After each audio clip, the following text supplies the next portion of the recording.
A subscriber told me something a few weeks ago that changed how we talk about this platform. His routine was simple. Run a cycle analysis, note the projected turn, then go mark that date on his broker's chart so he wouldn't forget it. When the day came, he'd try to execute around that mark, and it kept missing. Not by a lot, a session or two, sometimes a bit more, but often enough that the entry felt more like a guess than a plan. Here's the part that got me. When he went back and simply reran the same analysis, closer to the date, the live projection had already moved to almost exactly where the market ended up turning. Same setup, same underlying cycle, two completely different outcomes. Today I want to show you exactly why that happens, because once you see it, you'll never look at a saved cycle projection the same way again. Fractal cycles gives you two ways to project a detected cycle forward, and this is the part that doesn't get explained enough. A fixed, static projection is a snapshot. It takes the cycles detected right now, extrapolates them forward, and then it holds still. It does not update, and it isn't supposed to. A dynamic, live projection does the opposite. Every time you run it, it rereads whatever price data exists at that moment, and re-estimates the whole projection from scratch. New sessions print, the projection updates to reflect them. Neither engine is the upgraded version of the other. They are built to answer two different questions, and the subscribers habit mix the two without realizing it. Let's give the fixed engine its due first, because it's easy to make it sound like the lesser tool here. It isn't. A fixed projection is exactly what you want when you're building a report, comparing today's setup against a historical analog, or just anchoring a conversation to a specific chart that shouldn't shift under you mid-discussion. If you take a screenshot for a newsletter or a post, you want that chart to still say the same thing next week that it said today. That stability is a feature, not a limitation. It's also the better teaching tool. When you're studying how a past setup actually played out, you want the read frozen at that moment, not silently rewritten by data that arrived afterward. The mistake isn't using a fixed projection. The mistake is carrying it somewhere, like a broker's chart, and treating it as if it was still listening to the market. So here's what the live engine was doing instead, the whole time the fixed marker sat still. Picture the same setup, checked on 3 different days. On day 1, the live engine's best estimate puts the turn a couple of sessions later than it eventually lands. By day 5, with a few more sessions of price data feeding the model, the estimate has already tightened. By day 9, it's essentially sitting right on top of where the market actually turns. 3 snapshots of the exact same underlying cycle, 3 different projected dates, each one closer to the truth than the last.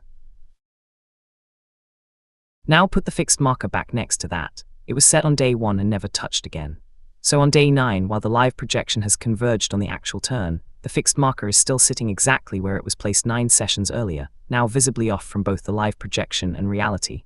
Nobody's engine was wrong here. The fixed marker did exactly what a fixed marker does. It held still. The live engine did exactly what it's built to do.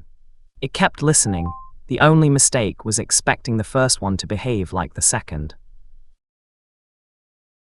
So why does the projected date move at all if it's supposedly the same cycle? There are 2 reasons, and the more obvious one is this. A cycle's length isn't a fixed number carved in stone. It has what's called a nominal length, a typical length it tends to run with real give around it. A bit longer or shorter is normal, not a mistake. Now the second, subtler reason. Picture a metronome that never wobbles when you can only half hear. After a few taps you sense the tempo. But you're not yet sure exactly where the next beat falls. Listen a little longer, the tempo doesn't move at all, but your sense of that next beat gets much sharper. That's the phase catching up to the period, even when the period never shifts. Here's a second way to feel that subtler reason, one that has nothing to do with markets at all.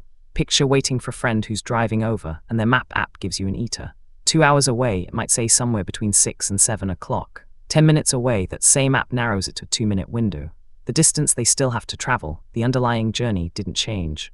What changed is how much fresh data the app had to work with. A cycle's phase sharpens for a similar reason. The read of where you sit inside it gets better informed the closer you get. But the analogy has a limit worth flagging. Your friend's driving distance really is fixed. A market cycle's length isn't quite so rigid.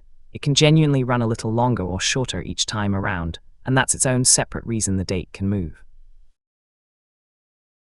So let's put the 2 reasons side by side. The more obvious one, a cycle's length is a nominal figure with real tolerance built in, not a locked constant, so part of what moves the date is simply this pass through the cycle running a touch long or short. The subtler one, even without any of that, the phase estimate alone sharpens with more data, which can nudge the projected peak or trough by several sessions on its own. Neither is a quirk of this platform.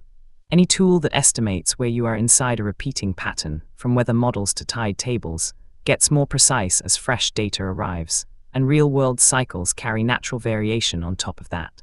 The only question is whether you're looking at the freshest estimate or one you froze in place days ago. One more thing worth clearing up. None of this is unique to any one chart time frame.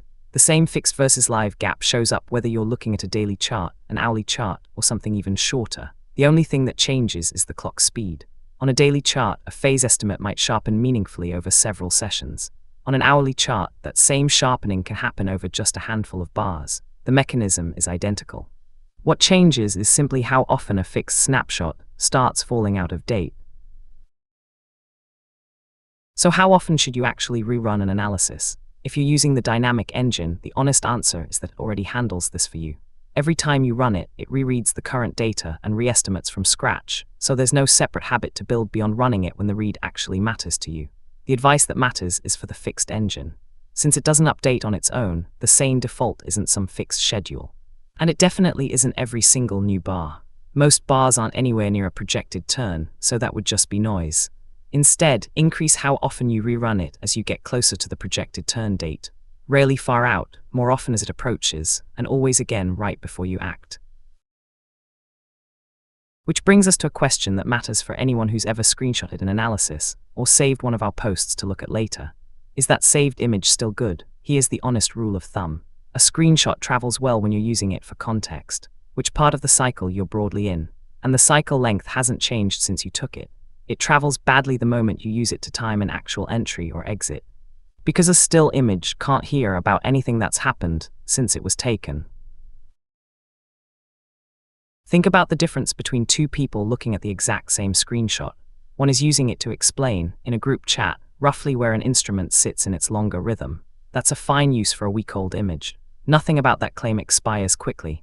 The other is using that same image to decide exactly when to place an order this afternoon. That's the risky use.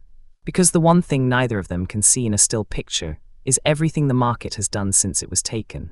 Imagine acting on a 9-day-old screenshot the way our subscriber acted on his marker. Same setup, an entry timed off information that stopped updating over a week ago. If you're about to act on something, and it's been more than a handful of sessions since you last looked at it, the fix costs you almost nothing.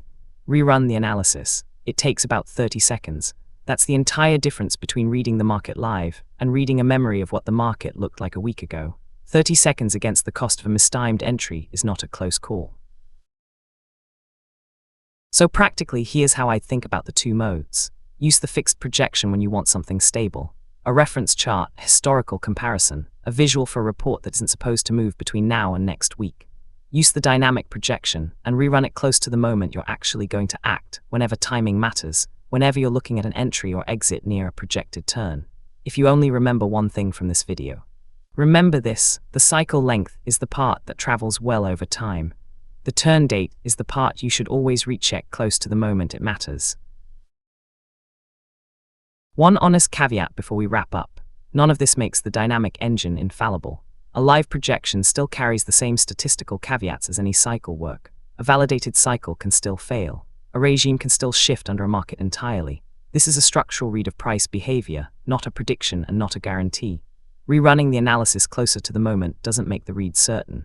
It just means you're acting on the most current version of it, instead of a stale one. The subscriber who flagged this wasn't doing anything wrong. He was doing exactly what any careful analyst does, writing the plan down so he wouldn't second-guess himself in the moment. The fix isn't a new habit. It's rerunning that same plan a little closer to game time, and treating anything older than a handful of sessions as due for a fresh look, not as gospel.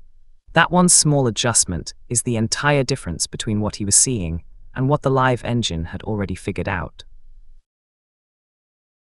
So to bring it all the way back to where we started, a fixed projection is a photograph, useful, honest about what it shows, but only ever as current as the moment it was taken. A dynamic projection is more like a conversation with the market that never really ends. Same cycle, same underlying structure, but a running, updating read on exactly where you stand in it. Neither one is the villain of this story. The story's just about knowing which one you're holding, and how old it is before you act on it. That subscriber's message is genuinely the reason this video exists. So if something you've noticed on the platform doesn't quite match what you expected, tell us. That's usually where the most useful explanations come from. You can run your own live cycle analysis on any symbol right now at fractalcycles.com. Run it once, then run it again a little closer to the date, and watch the projection do exactly what it's built to do.